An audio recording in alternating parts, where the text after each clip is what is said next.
বন্ধুরা, আমি আজকে আসছি আবারও সেই ডিজিআই শোরুমে।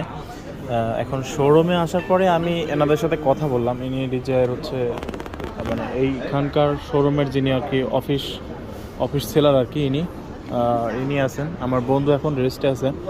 তো সেই ক্ষেত্রে হচ্ছে আমি এদের কাছে দামগুলো আমি জানতে চাইলাম এবং আমি এদের কাছে বললাম প্রোডাক্টের কোয়ালিটি ইভেন সব কিছুর বিষয় নিয়ে আমি জানতে চাইলাম যে আমার দেশে পাঠানোর পরে কোনো সমস্যা হবে কিনা, রিয়েল অথেন্টিক প্রোডাক্ট দিবে কিনা। আসলে সেই ক্ষেত্রে আমি সব কিছু জানার পরে ওনারা আমাকে বলছে যে রিয়েল অথেন্টিক প্রোডাক্ট যেটা সেটা দেওয়া হবে। আর আমি এটাও বলেছিলাম বাংলাদেশে কিভাবে এত কম দামে প্রোডাক্ট দিতে পারছে। তো ওনারা আমাকে একটা তথ্য দিল যে আসলে এটা ডিজাইকে যেমনভাবে বলা হবে সেরকম সেই দেশের অনুযায়ী কোয়ালিটিফুল প্রোডাক্ট বানা দিবে, ঠিক আছে। তো এই আর কি বিষয়। তো আপনারা যেটা কিনুন না কেন একটু সাবধানে দেখে শুনে কিনবেন, ভালোভাবে A to Z খোঁজখবর নিয়ে নেবেন।